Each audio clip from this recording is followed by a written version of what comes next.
the Christian conservatives aren't calling for their views to be pushed to the forefront or to dominate Disney or for Disney to support the Florida legislation. Although I think it would be fine if they were pushing for that. I kind of think we need to pull the Overton window back over, but they're really pushing for neutrality.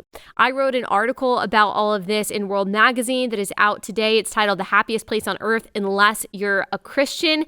And I talk about this trend that's been happening at several corporations and in universities across the country, where if you are not left-wing, you feel that you have to self-censor. You are shamed by this culture of fear that you can't speak up. And we want to push for neutrality, and I understand that, and I would love for us to go back there. I'm not sure that's going to happen, because you have to understand the progressive ideology, which is so insidious and is so imperialistic in that it tries to break down and then remake every single entity that it occupies.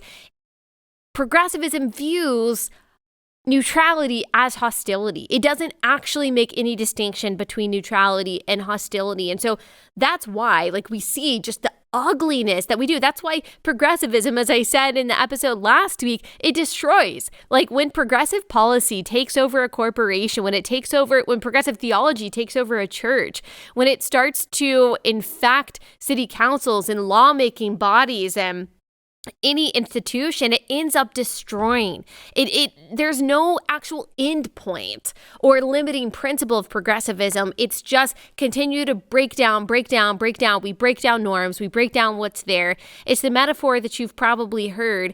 If there is a fence in the middle of a field and you don't see why it's there, a conservative perspective would say, well, I don't really know exactly why this fence is here. We probably need to figure that out before we take it down. Progressivism doesn't ask that question. They just tear down the fence because they don't like it's there, and little do they know they've released a tiger that they didn't see.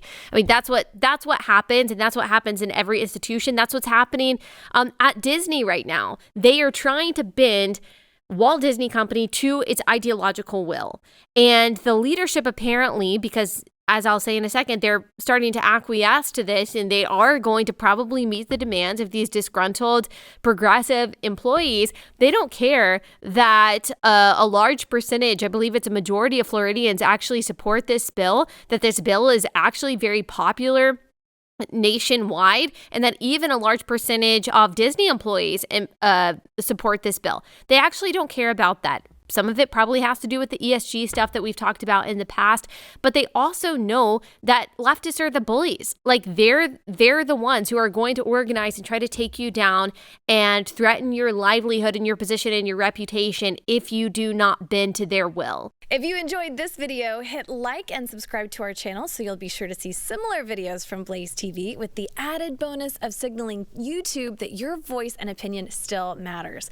And if you're looking for more great conservative content, check out one of the 2 videos suggested here.